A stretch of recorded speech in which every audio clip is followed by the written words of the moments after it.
90살까지 자리를 지킨 북한 외교의 상징인 김영남에 대해서 오늘은 파헤쳐 보겠습니다.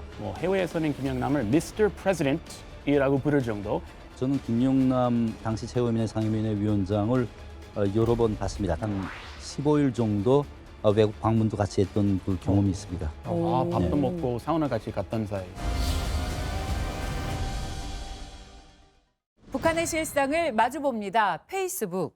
김일성, 김정일, 김정은 무려 3대에 걸쳐서 꾸준히 은혜를 받아서 90살까지 자리를 지킨 초유의 인물이 있습니다. 바로 북한 외교의 상징인 김영남에 대해서 오늘은 파헤쳐 보겠습니다.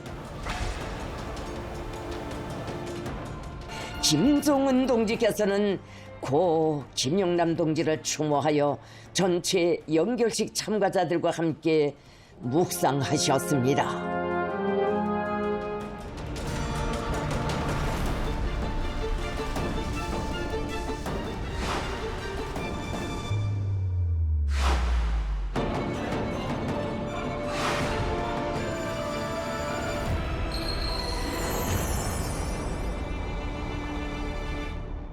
오늘 함께 하실 분들 소개해드리겠습니다. 전 쿠바 주재 북한 외교관이었던 이일규 국가안보전략연구원 책임연구위원이신 이일규 참사님 자리해 주셨습니다. 어서 오세요. 안녕하십니까.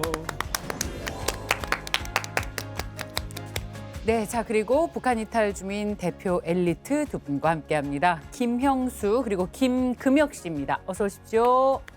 안녕하세요. 자 오늘 주제가 김영남입니다. 그러다 보니까 문득 궁금해지는데요.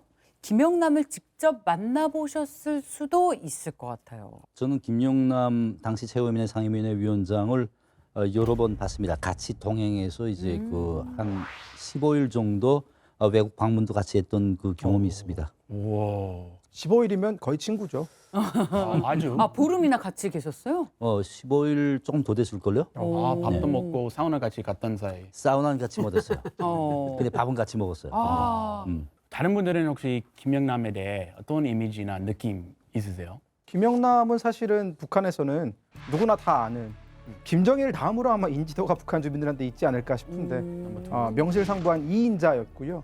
하지만 그 2인자의 자리를 굉장히 오랫동안 유지할 수 있었던 비결, 결국은 가늘고 길게 살았던 그런 사람의 대표적인 표상이다. 즉 2인자였지만 그렇다고 해서 그 사람의 권력이 너무나 막강하거나 아니면 뭐 주변에 사람이 많거나 그렇다기보다는 그냥 김영남 자체로서 그 자리를 꾸준하게 오랫동안 유지하면서 또 어떤 측면에서는 꾸준함의 대명사로 불리기도 했었던 사람이죠. 네, 맞습니다. 김영남 하면 북한 주민들은 어떻든 외교 쪽에서는 가장 이제 사람들한테 이제 각인된 사람이죠. 특히 김영남 하면 키가 좀 크잖아요. 대표적으로. 맞아요. 그러다 보니까 외국인들하고 이제 만나는 것들이 영화에 많이 나와요. 기록 영화에. 거기 나오는 거 보면 김영남쯤 하면 외국인들하고 딱 섰을 때도 키도 크고 하니까 참 적임자가 아니냐 뭐 이렇게 그렇게 생각했던 것 같습니다. 해외에서는 김영남을 Mr. President이라고 부를 정도 그런 소문 듣고 왔습니다. 김정일을 좀 나서는 걸 싫어하잖아요. 이 소방사에서는 이제 운둔이 지도자라고 할 정도로 김정은이 사실 이렇게 나서는 걸 싫어한단 말이에요. 그러니까 뒤에서 이제 정치를 많이 하는 스타일인데 그러다 보니까 내세울 사람이 필요했고 그걸 이제 상임위원장을 내세운 거예요. 그러면서 헌법을 바꿨어요. 최고위원회 상임위원회 위원장은 국가를 대표한다. 이렇게 헌법 문구에 쪼아박아줘요. 그러다 보니까 국가 수반이라는 말을 못합니다. 그냥 국가 수반은 다른 문제예요. 이거는 정말 국가를 실질적으로 대표할 수 있는 그 권력을 행사하는 사람이 국가 수반인 거예요. 네. 그 김정일이죠. 국가대표로서 외국인들 앞에서 이제 국가를 대표해서 활동하는 사람이 이제 최고위원회 상임위원회 위원장이다. 근데 이제 김정은 때 역시 이제 정권 초반 때는 이제 김정은도 굉장히 이제 밖에 나가서 활동하는 걸 조금 꺼려했어요. 그러다 보니까 최고위원회 상임위원회 위원장은 국가를 대표하는 사람이고 내각 총리는 정부를 대표하고 이제 최룡해 같은 사람은 이제 당을 대표한다. 이런 식으로 이제 권력을 분산시켜 가지고 이제 당 수반 들으려면 최룡해가 만나주고 국가 수반 들으려면 김영남이 만나주고 정부 수반 들으려면 이제 내각 총리가 만나준다. 이런 식으로 이제 분산시키다 보니까 그 중에서 제일 탑을 이제 김영남으로 세운 거죠. 근데 뭐 그렇다고 해서 김영남이 뭐 실질적인 권력이라든가 뭐 권한이 그렇게 있었던 건 아니고 말 그대로 상임위원회 위원장이다 보니까 음. 상징적인 자리고 아. 이제 감투만 좋은 거죠. 감투는 누가 봤을 때도 2인자 감투가 있지만 그렇다고 해서 2인자에 걸맞는 그런 뭐 주변의 사람이라든가 실질적인 권한이라든가 혹은 우리 국회가 가지고 있는 뭐 예산권이라든가 이런 건 전혀 없는 말 그대로 그냥 모양 좋은 인형 같은 거죠. 얼굴이 국가의 얼굴 같은 그렇죠. 개념이에요. 네. 아, 홍보대사 그런. 홍보대사도 비슷한 개념이긴 합니다. 김영남의 그 위상이 그래도 2018년도 문재인 대통령 그 부부가 북한에 갔을 때 그 순환 비행장에서 이제 북한의 최고의 급 이제 인사들이 쭉 섰잖아요. 맞아요. 그때 그 위치를 보면 확실히 그 김영남의 그 위상을 알 수 있는데요. 위치요? 제일 앞에 상석이 딱 서 있잖아요. 네. 이거는 벌써 북한에서는 최고의 그 간부 중에 2인자라는 걸 보여주는 그 사진이라고 볼 수 있겠죠. 네. 근데 김영남 원샷일 땐 몰랐는데 저렇게 여러 사람이랑 같이 있는 샷을 잡으니까 정말 키가 크네요. 아, 진짜 장신이네요. 그리고 뭔가 태도가 이렇게 구부정하지도 않고 외교 무대에서도 손색이 없을 만한 그 태도가 있다는 게 무슨 얘기인지 저 사진을 보니까 알겠어요. 나이가 90이지 않습니까, 저게? 90. 예, 91대 와. 나이. 예. 그 나이까지 활동하셨구나. 예. 90살까지 현직 권력을 잡고 있었다는 게 상상이나 되나요? 야, 진짜 어마어마한 일입니다.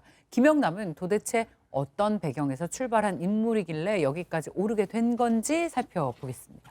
사실 뭐 90세까지 북한에서 살아있는 것도 놀라운 일인데 90세까지 권력을 잡았다라는 것이 더 놀라운, 현직에 있었다라는 게 더 놀라운 일인데요. 이 김영남이라는 인물에 대해서 조금 간략하게 요약을 해본다면 일단 1928년생입니다. 태어난 곳은 평양이고요. 뭐 이제 어렸을 때부터 머리가 좋았다고 합니다. 그래서 김일성 종합대학에 입학을 했고요. 그리고 또 모스크바로 유학을 갑니다.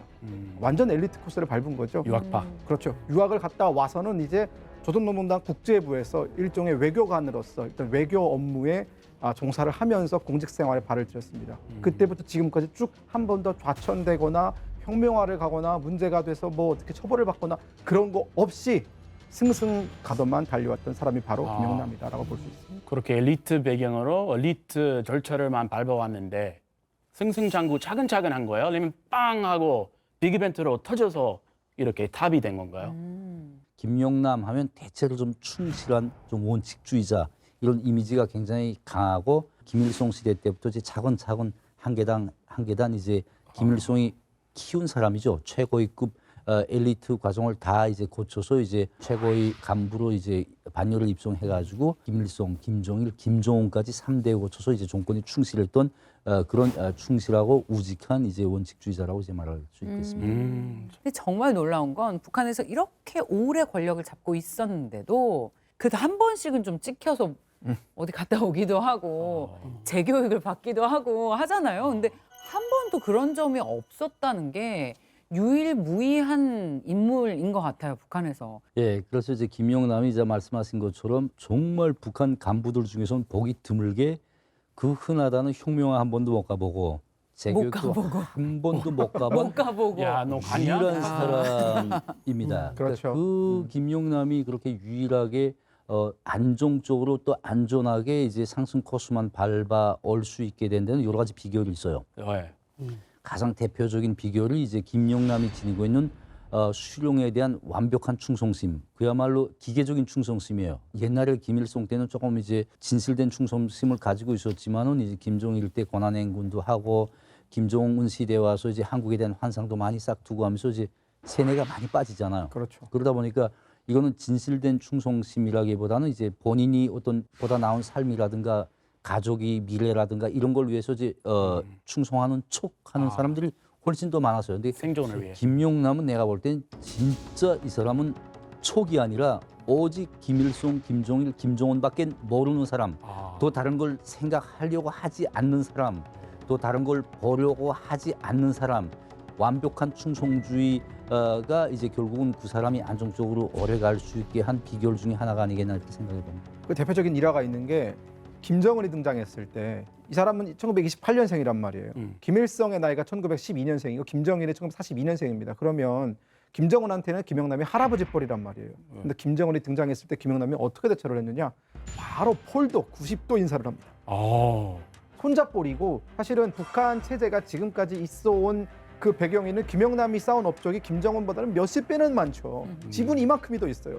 그런데도 김정은이 등장했을 때 단지 최고 지도자라는 이유만으로 그냥 다른 주변의 원로들이 어떻게 해야 될지 몰라서 쭈뼛쭈뼛할 때 아, 본보기를 보여준 거죠. 예. 쉽지 않을 것 같아요. 그 2018년도 이제 그 평창 올림픽 할 때 김영남과 그때는 김여정이 왔잖아요. 근데 그때 이제 언론들이 많은 영상들이 나왔는데 충격적이었던 게 자기한테 정말 손녀뻘 되는 그런 이제 김여정한테 자리도 이제 상석을 막 맞아요. 양보하면서 예. 그 자세를 취하는 거 보면 어떻게 가식적으로 하는 게 아니고 완전 몸에 밴 동작이에요, 이게. 몸에 배 있어요. 그렇죠. 완전히 그 하나하나 손 가짐부터 모든 자세가 보면 이거는 뭐 3대 걸쳐서 지금 해온 거 아니에요, 완전히.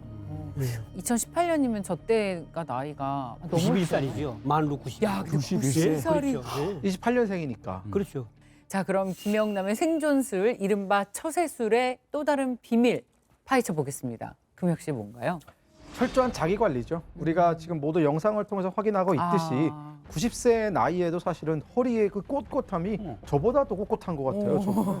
그리고 굉장히 정정하시고 연세는 있어 보이지만 굉장히 건강해 보이시잖아요. 맞아요. 비결이 있습니다. 철저한 자기 관리가 그 배경인데 키가 180이 넘었는데도 사실은 그리고 어떻게 보면은 어느 정도 권력을 누렸으면 술, 담배 이런 거 가까이 하기 좀 쉽거든요. 훨씬. 좋은 술, 좋은 담배. 그렇지. 아무래도 그런 유혹이 얼마나 많겠습니까? 많겠죠. 절대 입에도 안 됩니다. 술, 담배 전혀 입에도 안 대시고요.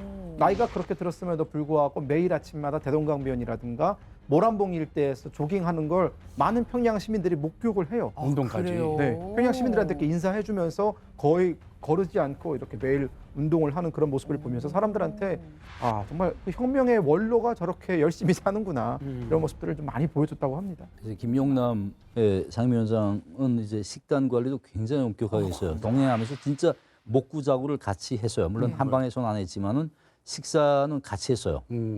상임위원장은 김치를 안 먹어요. 오. 그러니까 집에서는 먹는지 모르겠지만은 이제 일단 대활동하면 김치를 안 먹어요. 김치. 냄새 왜? 난다고. 입냄새?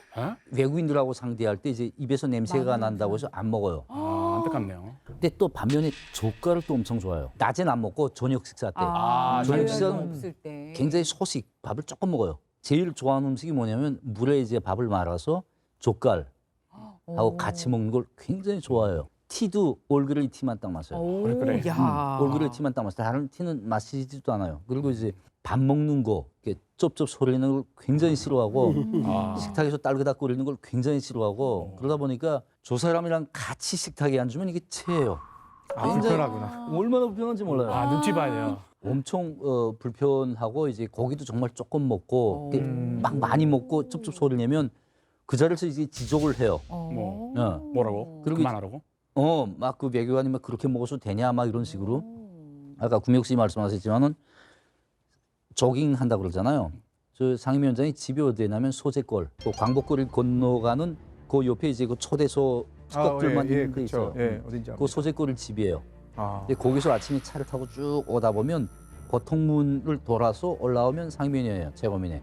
근데 보통문에 차를 세우고 거기서부터 이제 걸어서 상면에까지 올라온다는 거예요. 근데 그쪽으로 이제 웸송 사람들이 출근길이에요, 그쪽이. 네. 상면에 딱 옆에 웸송이니까. 네. 근데 나는 출근 코스가 거기가 아니어서 잘 한 번도 못 봤는데 웸송 사람들은 굉장히 많이 봤대요. 근데 아까 대동강 얘기도 했잖아요. 그러니까 어떤 때는 그쪽으로 오고 어떤 때는 그 대동강 그 호안에다가 차 세워놓고 거기서 이제 까꾸를 이제 걸어서 이렇게 올라온다는 거예요. 운동하려고. 매일 와. 절대로 상임위원회까지 차를 타고 안 들어간대요.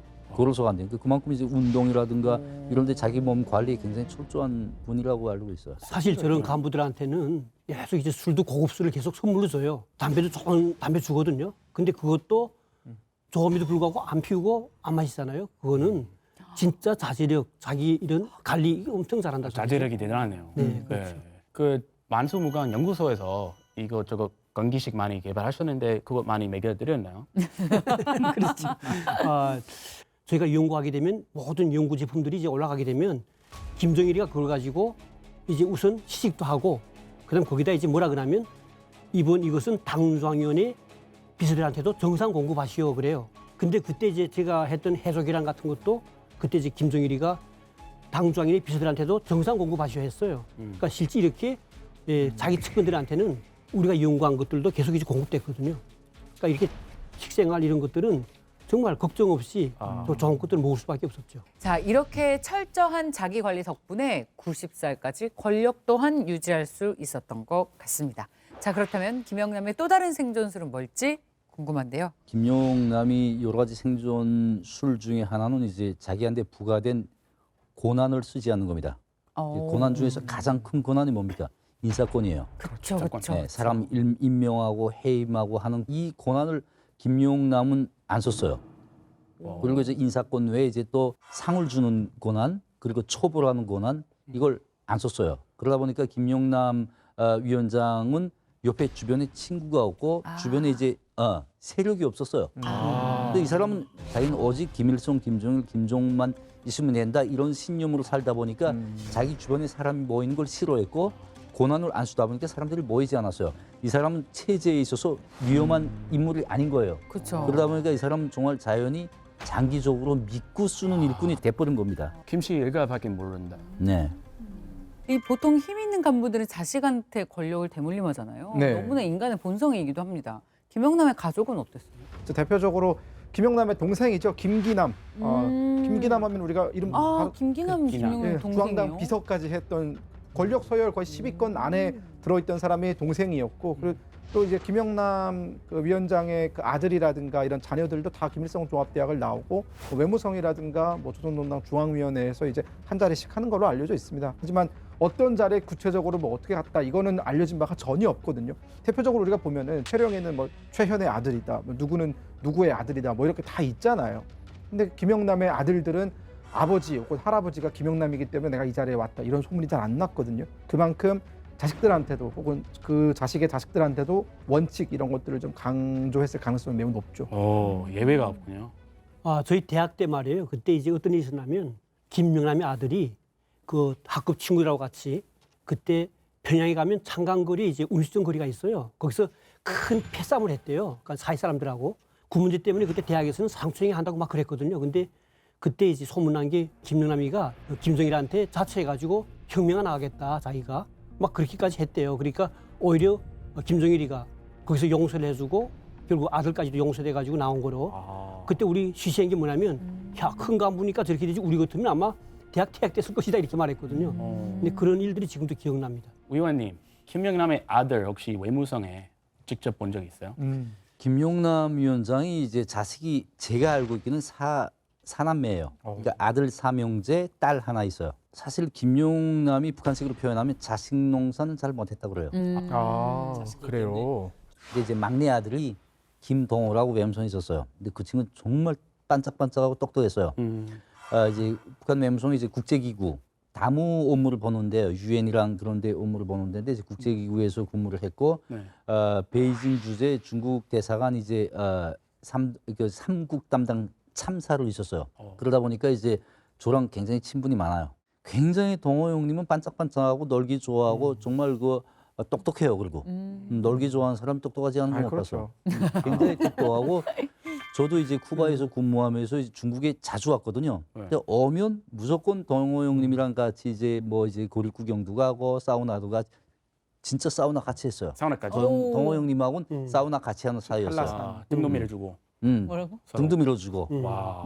그러면 그 아드님과 함께 아버지 김영남에 대해서 얘기한 적도 있어요. 뭔가 아버지에 대해서 들은 썰들이 많을 것 같아요. 그게 제가 진짜 시청자분들한테 재미있는 얘기를 들려줄 수 없는 게 네. 저는 나가서 우리 아버지 얘기를 안 해요. 그렇잖아요. 동호 형님도 나가서 아버지 얘기를 안 해요. 왜 안 하냐면 특히 동호 형님 같은 경우에는 외무성 사람들한테 김용남 상임위원장의 인식이 좀 나빠요.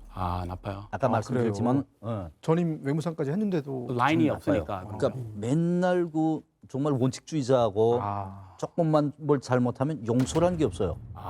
바로 당연에 가서 이제 그 고여 바치고 그리고 아까 말씀드렸지만 밥 먹을 때도 막 쭈쭈거리고 소리 낸다. 뭐 많이 먹지 말아라. 통역 잘못하면 막 그 추궁하고 하다 보니까 깐깐해요. 외무성 내에서는 상임위원장에 대한 인식이 조금 나빴어요.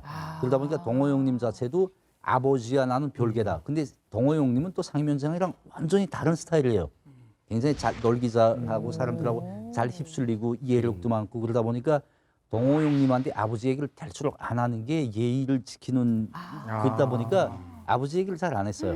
야, 이거 저도 나가서 우리 아버지 얘기를 잘 안 해요. 아. 사람들이랑. 얘기를 듣다 보니까 김영남 지독한 원칙주의자이자 또 고독한 사람이었을 수 있을 것 같은 게 까탈스러워서 주위에 사람이 없고 그러다 보니까 자기 라인도 없고 하지만 실력이 있으니까 여기까지 올라갔겠죠. 그건 기본 바탕이 됐을 것 같아요. 어땠어요? 예, 제가 듣기로도요, 북한에 있을 때 문장력이 참 뛰어났대요. 그러니까 글 쓰는 것 자체가 연설문 같은 것도 김일성 연설문도 김영남이가 일부 좀 했었다는 이야기 들었었거든요. 근데 김영남이 그 실력에 대한 것은 결국 신임도 중요하겠지만은 그 신임을 얻자면 실력 좀 있어야 될 거 아니겠습니까? 35살이면 62년도가 되는데 그 당시에 벌써 외무성에서 부상까지 올랐다는 게 그게 정말 간단치 않죠. 그러니까 우리 한국말하면 차관급이죠. 김영남 상임위원장은 사실 어렸을 때부터 외국어를 정말 잘했다라고 알려져 있고 다양한 나라의 언어를 했습니다. 영어, 중국어, 독일어 정말 유창하게 사용을 했고요. 또한 러시아어도 정말 잘했다라고 알려져 있습니다. 그런 외국어 천재, 외국어 능력자 통역을 네, 위원님 어땠어요? 통역 맡았는데 맞나요?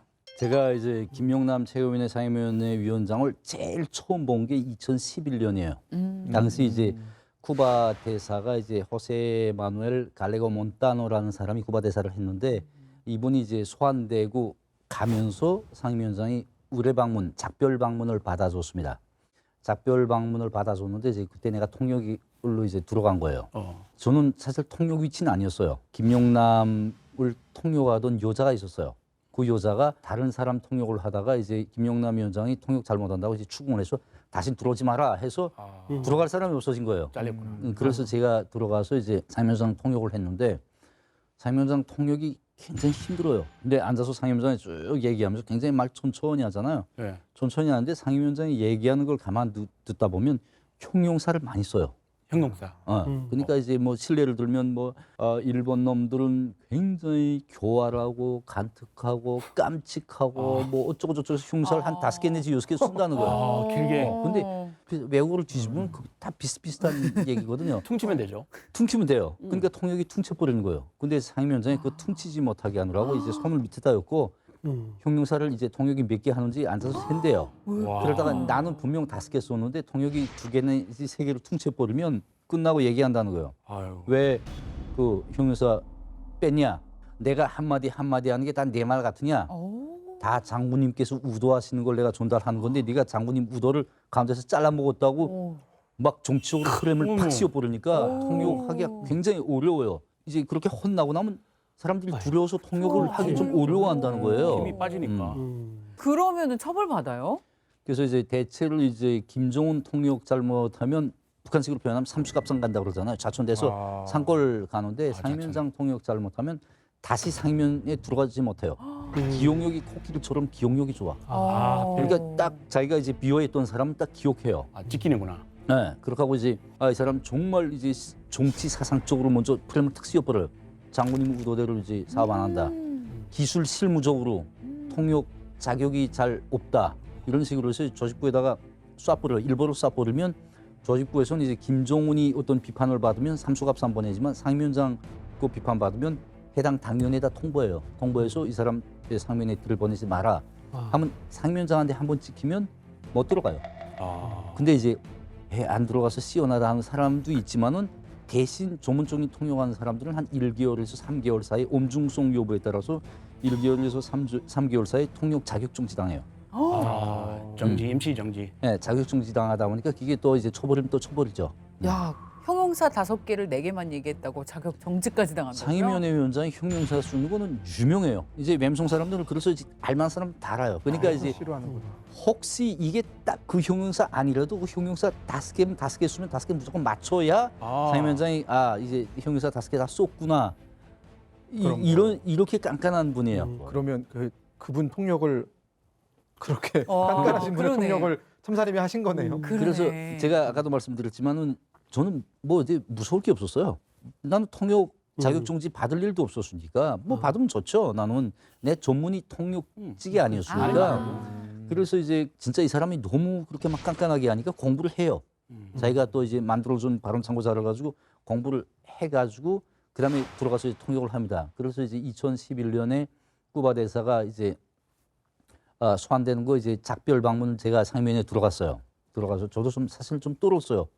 떨었는데 앉아서 이제 일단 통역하면 통역원들은 속기라고 하는데 책을 놓고 이제 주빈이 얘기하는 걸 이제 듣고 그러면 통역을 그렇죠. 하잖아요. 네. 동시 통역. 근데 쓰기 시작했는데 이건 문건을 내가 만들었단 말이에요. 발음 참고 자료. 근데 귀에 익은 거예요. 그 여기 발음 참고 자료를 난 여기다 놓고 속기하다가 발음 참고 자료를 보니까 거의 코 하나 틀리지 않고 그대로 얘기하는 거예요. 그대로. 내가 머리가 좋다고 그랬잖아요. 진짜 머리가 좋아요. 외워서. 그때 나이가 거의 90이 됐을 때인데 진짜 80대 중반 됐을 때인데 다 기억하는 거예요. 그 웬간한 사람 기억 나도 기억 못 하는데 저도. 그래서 이제 속기하다가 속기를 집어버리고 앉아서 그 발음 참고서를 보고 말 끝나면 내가 공부했다 그랬잖아요. 하고 들어갔다 보니까 이제 외국은 그것도 별로 힘들지도 않아요. 그래서 통역을 이제 굉장히 빨리빨리 잘 했죠. 하나도 또뜸 안 하고 굉장히 이제 빨리 했어요. 와, 빈틈없이. 뿌듯하셨겠네요. 그래서 이제 그때 통역 끝나고 이제 통역은 원래 이제 대표단 따라 안 다녀요. 통역은 이제 상임위원장 옆에 붙어 있어야 되니까 따라 안 다니고 여기서 배용해서 이제 보낸 다음에 상임위원장이 나보고 좀 오라는 거예요. 가니까 동무 외국 어디서 배웠어? 예, 위원장 저는 쿠바에서 이제 스페인어 배웠습니다. 그러니까 역시 그 외국어는 외국 가서 배우는 게 최고다. 유학파. 외국어는 해외 나가서 배워야 된다 하면서 이제 또 그 얘기를 딱 상기시키는 겁니다. 그 얼마 전에 그 스페인어 하는 그 여자 통역이 하나 들어왔댔는데 정말 그 너무 저 한심해서 내가 다신 들어오지 말라고 얘기했다고 하면서 근데 그 이렇게 통역 잘하는 사람이 들어와서 통역하니까 기분이 좋고 자기가 하고 싶은 얘기 다 했다고 그게 아마 그 후에 내가 이제 상임위원장하고 좀 더 가까워질 수 있었던 이제 첫 번째 좋은 인상을 남겼던 계기였던 것 같아요. 단추를 잘 맺었으니까. 네. 계속. 혹시 그 이후의 인연이 계속 이어갔나요? 이제 두 번째 인연이 이제 2018년에 브라질 전직 대통령 페르난도 콜로르라고 하는 분이 두 분이 이제 북한을 방문하게 됐습니다. 그래서 이제 그때 제가 또 이제 그 통역을 했죠. 그러면 그때가 이제 그 김영남이 90세 때 아니겠어요? 그 나이면 기억력도 좀 삭막할 텐데 혹시 그 들어갔을 때 알아봤나요? 바로 알아보시더라고요. 8년 전에 만났던 바로 그 사람을. 알아봐가지고 그때는 이미 내가 이제 쿠바에 삼등소위관으로 파견돼서 한 4년 4개월 동안 근무하고 이제 돌아와서 그다음에 이제 외무성 정책 과장을 하다가 그러게 이제 그 부국장 중남미 담당 부국장을 할 때예요. 한 7년 지난 후인데 그렇죠. 바로 상임위원장이 그렇죠. 저를 알아보더라고요. 그래서 이거 스페인어 잘하는 사람 왔다라고 해서 사실 그때 포르투갈 통역이 있었어요. 그 친구가 이제 나보고 좀 제발 상임위원장 통역만은 좀 못하겠다. 이게 그 정도로 이제 상임위원장 통역에 대한 거부감이 굉장히 많아요. 그래서 그때 사실 난 부국장이었거든요. 통역 위치가 아니었단 말이에요. 네네. 돼서 그러면 상임위원장 통역 내가 할게 하고 이제 내가 들어간 거였는데 상임위원장이 또 이제 날 알아보고 이 스페인어 잘하는 친구라고 막 하면서 근데 이제 딱 그런 질문 하더라고요. 브라질이 스페인어 하냐 포르투갈로 하는 게 맞습니다. 근데 포르투갈어도 배웠습니다. 이거 다제라고 막 그래서 했는데 잘 했어요. 막힘없이. 잘했어요. 그러니까 그래가지고 이제 통역을 다 끝나고 갔는데 이 사람을 보내고 상임위원장이 가지 말고 좀 오라는 거야.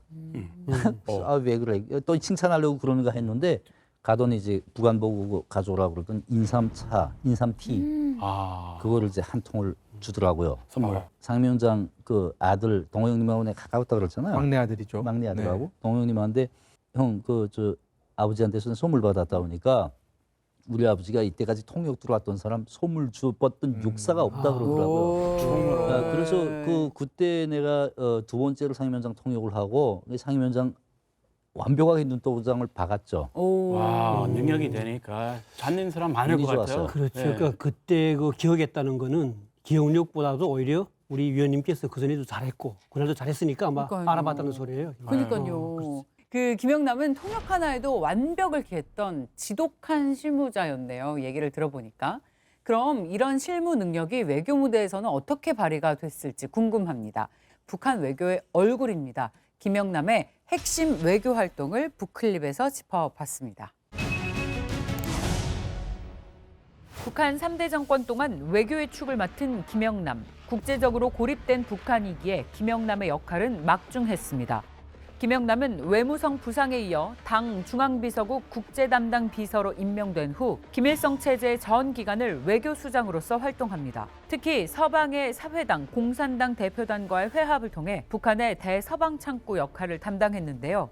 1991년 북한의 유엔 가입 후 유엔 총회에 최초로 참석한 인물도 바로 김영남입니다. 김일성 정권의 외교에 김영남의 위치는 어느 정도였을까요? 1994년 지미 카터 미 전 대통령 방북 당시 김일성 옆에 착석한 것을 보아 북한 외교의 핵심 인물임을 알 수 있습니다. 김정일 체제 출범 이후 김영남은 최고인민회의 상임위원장으로 선출됩니다. 대외 활동을 기피한 김정일 대행으로 정부 수반 역할을 맡아 방문 외교를 수행하는데요. 특히 1999년 방중을 통해 소원해졌던 북중 관계를 복원하고 이를 계기로 중국의 경제 원조를 받는 데 성공합니다. 또한 비동맹 회의에 수차례 참가하면서 김영남은 북한 체제와 핵 문제에 대한 입장을 연설했습니다.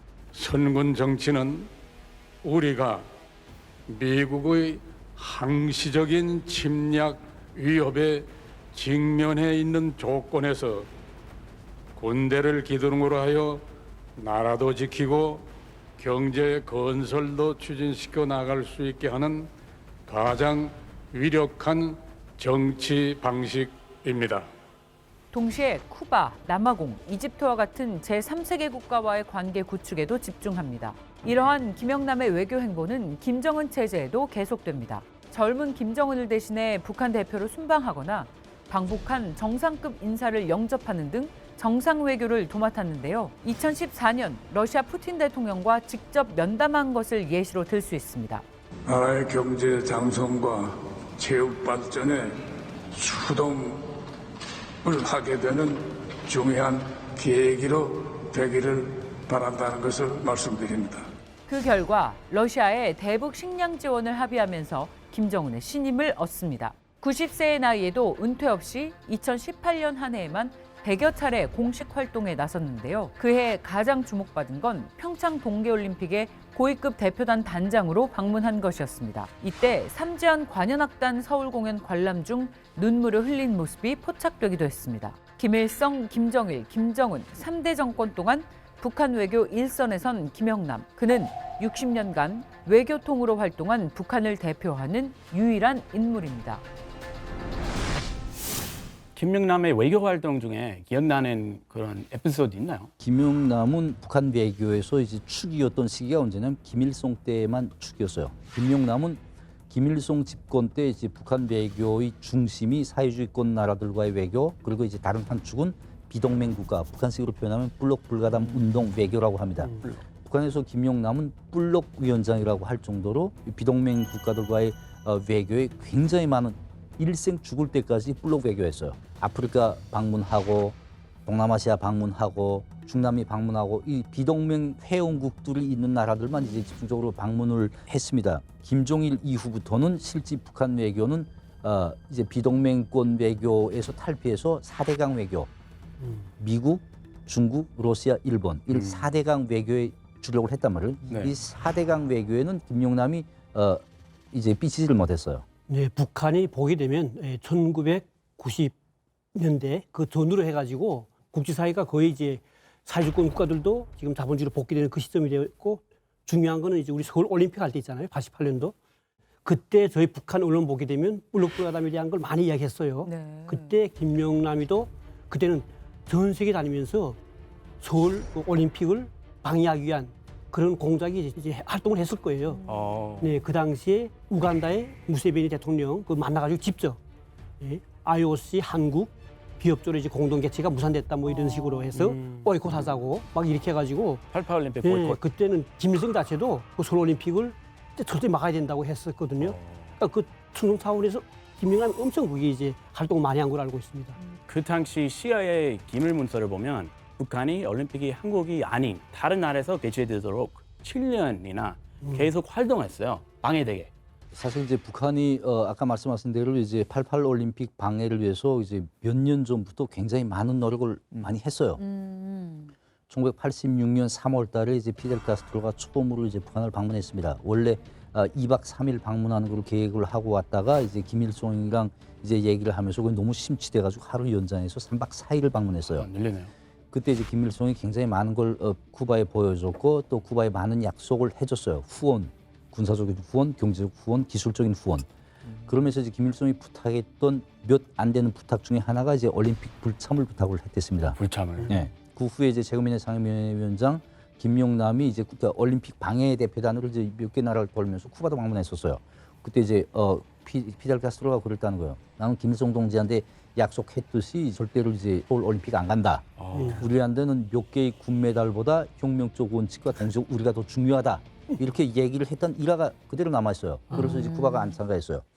근데 이제 그 북한이 이런 방해 공작이 서울 88 올림픽에 영향을 상대적으로 줄 수 없던 여러 가지 이유 중에 하나가 뭐냐면 냉전 진영 간 대립으로 해서 이제 뭐 동구권에서 이제 올림픽 개최하면 이제 소구권이 안 참가하고 소구권에서 하면 이제 동구권이 안 참가하고 이런 흐름이 오던 걸 이제 막기 위해서 국제올림픽위원회가 이제 올림픽을 이제 3회 이상 불참하게 되면 이제 1, 2회 정도 이제 그 올림픽 참가권을 박탈한다는 규정을 이제 내왔어요. 그러다 보니까 많은 나라들이 이제 서울 올림픽에 이제 참가를 결정을 했고 북한이 방해 공작에도 불구하고 근데 그것보다 더 중요한 거는 그때는 이미 이제 제가 그때 시대적 배경을 기억하면 한국 상품이 그때는 굉장히 전 세계를 휩쓸 때예요. 내가 기억하는 것만 해도 대우, 골드스타, 골드스타, 금성. 예, 맞아, 로키 이런 제품들을 막 전 세계를 이제 쓸어 나가고 사람들을 메이드 인 코리아라는 인식을 하기 시작할 때요. 그 정도로 이제 한국의 위상이 막 세계적으로 이제 뻗을 때다 보니까 사람들이 한국에 대한 이미지가 좀 좋을 때예요. 그리고 이제 동구권이 그때는 설렁설렁 무너지기 시작할 때다 보니까 이제 북한이 이제 올림픽 방해 공작이 안 먹혔죠. 네. 김영남이 쿠바를 움직이게 한 게 맞고 남북 관계에서도 상당히 중요한 역할을 했던 바가 있습니다. 바로 2000년 남북 정상회담입니다. 이때는 어떤 역할을 했었나요? 공동선언을 그때 이제 우리 만들 때 일인데요. 예. 그때 김대중 대통령이 이제 북한을 방북했지 않습니까? 그때 공동선언을 서명하는 문제에 나섰을 때 그때 김정일이가 우리 그 김영남이가 북한의 국가 수반격이니까 서명하면 된다. 자기는 거기서 이제 뒤에서 그걸 이제 보증한다. 이런 식으로 이야기했대요. 그러니까 김대중 대통령이 그때 했던 이야기가 자기도 대통령 자격으로 와서 대통령인데 이거 아니다. 권위 다시 해가지고 그게 결국 이제 김정일의 서명을 받아냈거든요. 예, 그걸 봐도 그때 김정일이가 얼마나 김영남을 신임했는지 또 그리고 김영남의 그 위상도 알 수 있고요. 그리고 남북관계 문제에서도 김영남이가 남북관계 문제에서 항상 남과 북이 알 수 있는 인물일 수밖에 없는 게 언론에 많이 그렇게 이제 나타나고 했던 거죠. 이제 북한 외교라고 할 때 이제 대체로 보면 북한이 국력이 사실 보잘것없잖아요. 반면에 이제 외교는 굉장히 그 이제 근거 없는 배짱, 근거 없는 배짱으로 해가지고 정말 좀 강한 외교한다는 그런 이미지를 많이 줘요. 이제 네. 김영남 위원장 같은 경우에는 이제 상당히 이제 외국인들한테는 막 부드럽고 선한 인상을 많이 줍니다. 항상 얼굴에 웃음을 많이 담고, 한데 이제 말도 부드럽게 하고 여유 있게 하고, 근데 이제 내부에서 이제 우리 사람들한테 하는 요구는 굉장히 강하고 정말 단 한 번의 실수도 허용하지 않는 그런 이제 강한 사람이에요. 제가 본 거는 이제 일화가 하나 있는데 아까 2018년에 이제 제가 이제 김영남 상임위원장과 함께 한 보름 정도 해외 순방을 했다고 그랬잖아요. 그때 이제 방문했던 나라가 쿠바, 베네수엘라, 멕시코예요. 베네수엘라 갔는데 거기 이제 대통령들 VIP만 들어갈 수 있는 공간이 있어요. 취임식장에 들어가서 담화하고 얘기하는 게 아니기 때문에 통역이 못 들어갑니다. 그냥 인사만 하면 되는 자리이기 때문에 통역이 못 들어가요. 두 번째는 경호원들이 못 들어가요.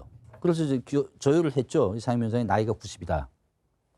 그러다 보니까 이제 그 누가 옆에서 부관이 있어야 된다. 부축해 줄 사람이 있어야 된다. 그러니까 무조건 우리는 한 명은 플러스 원이 돼야 된다 해서 특례적으로 승인을 받았어요. 플러스 원으로. 근데 이게 이제 내부에서 누가 플러스 원이 되는가가 이제 논쟁이 있었습니다. 근데 상임위원장 빼고 내가 이제 대표단 지휘 역할을 항상 지휘 역할을 이제 고난 있는 역할이 아니고 이런 조항이 제기되면 이제 어떻게 하겠다 이제 이런 의견을 내놓는 역할인데 통역이 그때 여자다 보니까 여자가 아무래도 육체적으로 남자만큼 힘이 없으니까 상임위원장이 혹시 누가 밀면 넘어지면 이렇게 잡아줘야 되는데 그걸 못 하는 거예요.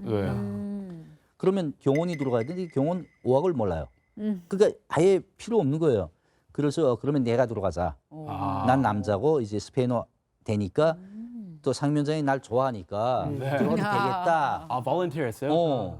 그렇게 해서 이제 내가 결심을 해서 하고 지금 지금 당일날 들어간 날짜에 들어가서 이제 아침 식사하고 상임위원장 옷 입는데 문 들고 나하고 우전국장하고 들어갔어요. 들어가서 이제 상임위원장 오늘 아침 일정은 이렇게 몇 시에 출발하고 거기에서 어떤 일정을 하고 이렇게 몇 시에 돌아오시면 됩니다 하고 오늘 통역은 이런 사정이 있어서 부관 통역 다 안 들어가고 이제 일규 국장이 같이 들어가게 됐습니다 하니까 갑자기 상임위원장이 그건 왜 동무들 마음대로 그렇게 결정을 했어? 화를 딱 내는 거예요. 내가 옆에서 설명을 해줘. 사실 이런 문제가 있다라고 설명하니까 그걸 안 듣는 겁니다. 나 안 넘어진다는 거야. 왜 갑자기 통역받고? 나 안 넘어져. 내가 그렇게 나약해 보이냐? 고집 세웠구나. 저기 고집 그다음에 피는구나. 동문회 종 그렇게 나를 무시하고 자기네끼리 막 할 거면 동문회에다 들어가서 해. 나 안 들어갈래. 안 들어가고 원수님께 그대로 보고 하면 돼. 굉장히 난감해졌어요. 그래서 이제 더 말 못하고 우리가 나왔죠. 나와서 그때 박태성 당선인의 비서가 같이 따라갔습니다. 김정은이 최근에 상임위원회 위원장을 우대해 주는 차원에서 그때 상임위원장이 외국 방문 갈 땐 당중앙의 비서가 무조건 하나 따라가라. 그러니까 우대해 주는 원칙에서 그리고 박태성 지금 내각 총리하잖아요. 네. 그때 과학기술 담당 부위원장을 했었는데 그분이 따라갔었어요. 그러니까 그분한테 가서 말했죠. 부위원장으로서 이거 이렇게 해서 상임위원장으로서 지금 노했는데 어떻게 안 들어가겠답니다 하니까 그 부위원장이 그러면 내가 들어가서 얘기해. 들어가서 얘기했어요. 상임위원장은 사실 이게 밑에 사람들이 상임위원장은 이거 건강을 염려해서 이렇게 했는데 어떻게 노염을 푸십시오 하니까 이때까지 막 그렇게 화를 내던 사람이 내가 이제 부위원장 동지 말씀하시니까 그대로 따르겠습니다 하고 해결이 됐네. 바로 탁 꽂아지더라고요. 그 사람이 바로 이제 그게 그 사람이 오래가는 권력 앞에 순종하는 그런 그거예요. 비결이네요. 비결. 양보하고 양보해서 원칙주의자다. 단호한 성격이다라고 얘기할 수 있을 것 같아요. 그렇기 때문에 최고 지도자의 신뢰를 얻을 수도 있었던 것 같습니다. 오로지 충성심과 실력으로 인정받은 것이죠. 내가 잘 보일 사람들은 오직 김 부사밖에 없다라는 일념하에요. 그의 변하지 않는 충성심이 북한 내에서는 어느 정도의 위상이었는지 보여주는 가장 명확한 증거가 있습니다.